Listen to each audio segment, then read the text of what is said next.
morning, good afternoon, good evening, welcome back to my second channel. Right, it is time to do a wrap up of what I read in November, and I'm pretty sure I only read 9 books and I DNF'd 2. I went into a major reading slump in November, so no bueno.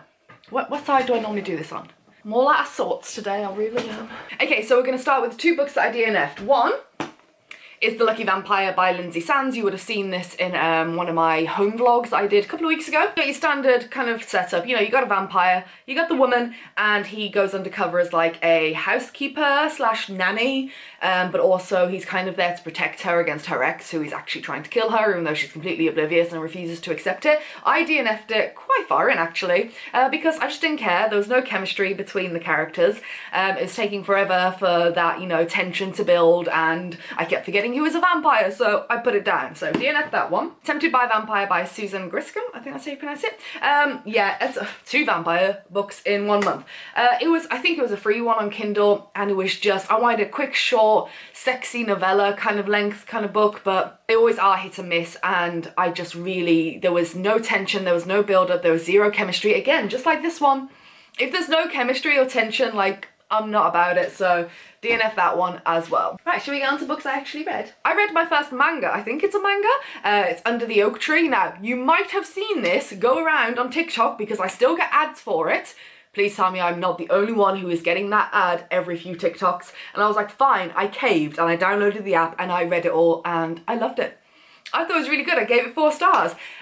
So it's all about an arranged marriage. You would have seen the setup on TikTok. She's arranged marriage, this like fierce warrior lord guy, and he goes off to war after their wedding night and then comes back like 3 years later, yada yada. And it was an arranged marriage, and she was horrifically abused back at home, and she has a stutter and she has no self-confidence whatsoever, so she's like, why do you want me, kind of thing. And it was just a really lovely story, and I'm really hoping that he finds out that she was abused terribly and that's kind of why she is the way she is.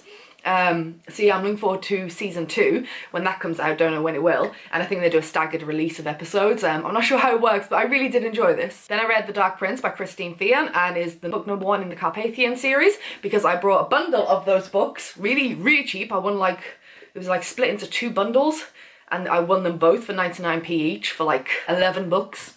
Stupid. I actually wrapped them all individually in tissue paper. It was like Christmas.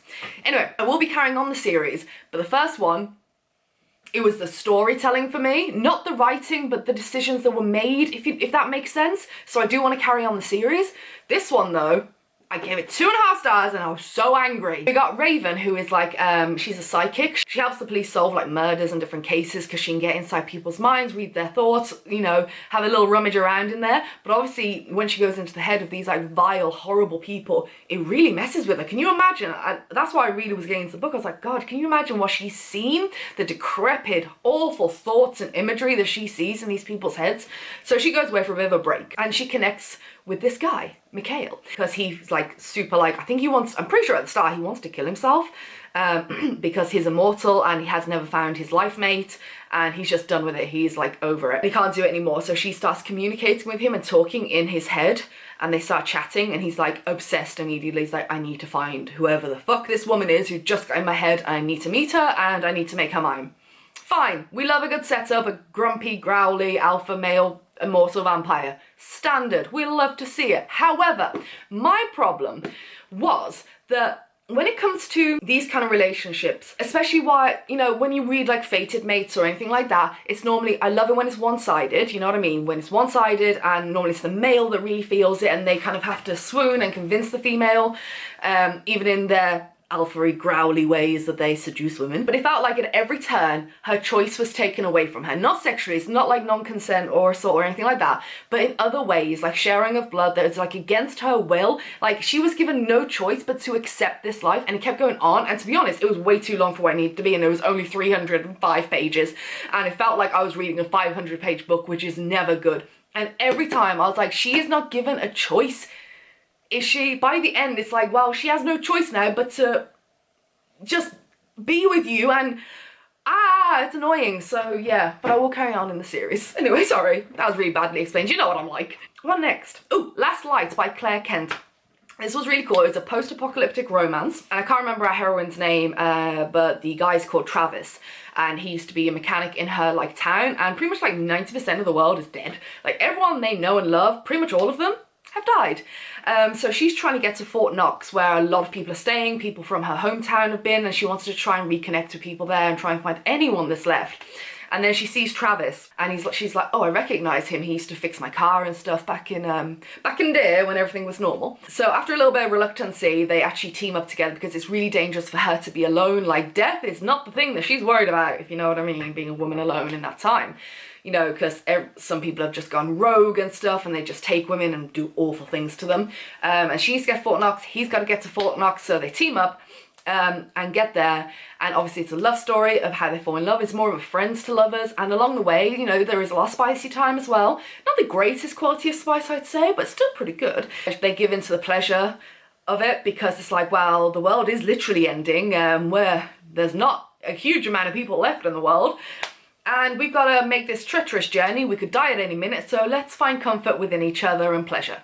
And it's actually really good. I gave it 4 stars. I really enjoyed the story. I think it was my first ever post-apocalyptic one that wasn't an alien romance, because I've read a couple of alien ones, I'm sure, that were post-apocalyptic, but this one was just normal, not non-alien one. So yeah, it was good. Then I read Forgivable Sins by Adelaide Forrest. I gave this 4 stars. This is a mafia romance, but it's friends to lovers, which you never bloody see in mafia. So it's a bit of a nice change. It's a bit predictable. But we got Samara and Lino, and they are like childhood sweethearts. Like, they've always, like, it's an unrequited love, and they're like best friends, but she went off and got married because he was like stepping back, and he had to watch her get married, and it killed him, and he's always just stayed as her best friend throughout all the years. Like, they're so close. She gets a divorce, and content warning for discussion of past domestic abuse and also rape and things like that in this book.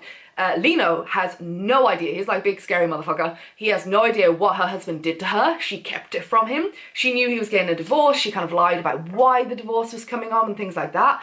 And he was just biding his time. When he found out that she was getting divorced, he was like, well, as soon as she does, I'm gonna wait. And as soon as the divorce is announced, he stayed celibate. He wouldn't sleep with anyone else. He's like, right, here's my mission to get this woman, because I should never have let her go in the first place. When we were younger, I've always loved her. But you find out why, that he never really made his move on her earlier on and things like that, for reasons which are explained. So he had absolutely no idea what her husband did to her, why he put her through and things like that. And when he finds out, holy shit. And trust me, he is like, he is the epitome of the alpha male who is going to take what he wants. Not, obviously, they're best friends. But he's like, if he's got a plan in mind of, you're going to be my woman and I should never let you go, and that's just what's going to happen, yep. She doesn't really have much of a choice. He's going to do it, and he shall succeed. But yeah, I enjoyed it. 4 stars. A little bit long, a little bit predictable, but a refreshing change to see a friends to lovers in a mafia romance. It was really nice. What else did I read? Ooh, okay. I read Dark Desires After Dusk by Kresley Cole. This is number 5, minus the prequel novella thing. Number 5 in the Immortals After Dark series, and it was my least favourite book. We finally got a demon book, because so far all we've had is vampires, witches, lycan, things like that. So we finally got a demon, which I was really excited about, and I gave it 3.5 stars. So we got Caden and Holly. Caden is a demon, and he's been watching over Holly because he's had this feeling that she is his fated mate. Now, all of these are fated mates in the Immortals After Dark. The thing is with demons, they never truly know 100% if they have their fated mate until they have sex, which is why I was excited. I was like, oh, that's a bit of a change, but you know. But they find out that Holly isn't really just this normal average human, obviously, and things happen, and he basically has to sacrifice Holly for reasons you will find out. I don't want to spoil anything. He has to sacrifice her, and there was a lot of lies, content warning, there's cheating in this. Not from these two, but she does have a boyfriend back home. And they go on a road trip and they get closer and closer, and the thing is, I just didn't vibe with it. It was a different feel to the other books, which I was fine with, because you got to change it up in a series, otherwise it gets very samey, so that was alright. But there was too many lies. The fact that he's still really close to the end, wanting to just like give her up and betray her and sacrifice her, and he knew what was going to happen if he did. Yeah, I wasn't a fan of this book, but I will be carrying on. I'm looking forward to the next one, but this one probably the biggest letdown of the series so far for me. Then let's do some non-fiction November. I read A Funny Life by Michael McIntyre, which is new memoir, because I loved his first one, and this was so good. It was, I'd say, so much better than the first one, because if you follow his career, I didn't realize how much of a fan I was. I knew I was a big fan of Michael McIntyre. Like, it's my dream to see him with good seats live. It'll happen. It'll happen. My God, tickets sell out so quick. Absolutely adore this man. I just find him absolutely hilarious. This picks up where the first book leaves off. You don't really have to read the first book. It's more about his life growing up, all the way up until he gets onto the Royal Variety performance, and his, you know, you think, oh, his career's just gonna kickstart into stardom. And he goes through like why you never see him on panel shows and his experience with panel shows. I was like, oh my God, he's awful at them, terrible. And like the behind the scenes of how, yeah, he was on the Royal Variety show, but that didn't just like, okay, well now you're a millionaire, most successful comedian in the world, because he is, or he was. I don't know if he still holds the title of the most successful comedian in the world. Anyway, it's just all the behind the scenes, and loads of his jokes are mentioned in this that if you know him, you know them all. And he discusses where like the backstory of some of them came from, and there was one point I cried, but oh, I did. I was like, oh no, no. I put the book down, I was like, I can't finish it. Like something really sad just happened. I wasn't expecting it because most of it I am laughing out loud, and Scott's like, what? Because Scott loves him too. It's like, what? So I like read him a bit and he'll laugh as well. Like I was giggling and then I started crying. I was like, oh no. But yeah, amazing, amazing if you like Michael McIntyre. Even if you haven't read his first book, this is really good. It's really, really good. I was in a bit of a non-fiction binge because then I read The Prison Doctor, Women Inside by Dr. Amanda Brown. I gave this 3 stars. It's talking about all the women that she has come across working inside a female prison, and I was like, cool, so she's giving like these people a voice. But the problem was when she was like sat down, like just talking about day-to-day people she met, different prisoners, their story, yada yada, the conversations didn't feel realistic. Like the dialogue between her and a prisoner just didn't feel real. Like no one talks like that. Now I'm not saying that didn't happen at all. I'm sure all the stories were true, but it's just the way it was written was pretty bad, I'd say. So obviously she was trying to fill in blanks, I think, and try and condense conversations down. And then, so to the point that they didn't seem or sound realistic whatsoever. So it was all right. I wouldn't recommend it. It was just all right. Okay, and then the last non-fiction book I read was Over the Top by Jonathan Van Ness. Obviously, you might recognise him, the Queen of Queens. And I love this, but I listened to the audio on Scribd. I didn't realise it was on Scribd when I picked this up, which was really good because I had things to do. And it was great because obviously he narrates it, which you always want with a memoir or autobiography. And I can imagine, because someone actually put on Goodreads, that they listen to it as well. And some of his rambles and rants, if you read them on paper and didn't have his voice and his, you know, charm to go along with it, would be a lot. And actually, yeah, I can imagine that, because sometimes he just goes off on these crazy tangents, but because he's telling you in your ear, it's okay. You just let him ramble. But yeah, I can't imagine what that was like to read on paper, not having his voice. But yeah, I gave 5 stars. He really opens up so unabashedly about his past and things like that, things I had no idea about, and I was like, wow. And I love that. I appreciate anyone who puts their story on paper and just tells it how it is.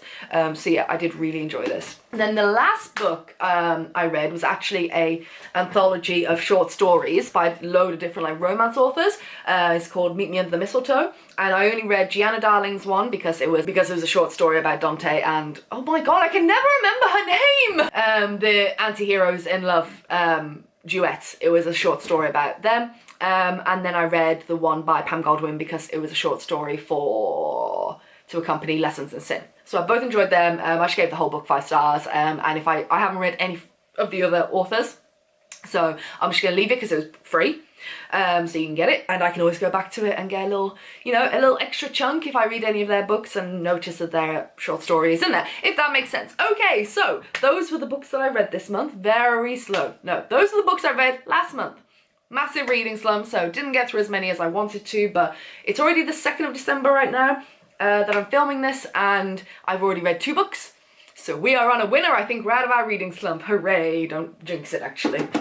None of this is even wood. I will love you and leave you. Hope you're having a fantastic December and you're feeling jolly and you're enjoying the videos. So loving, leaving, shutting up, subscribe, like, comment, do all of it, do none of it, all the fun stuff. Wait, all the fun stuff, do all of it, do none of it. Doesn't matter, so long as you're happy. And I mean that, all right? Loving, leaving, and goodbye.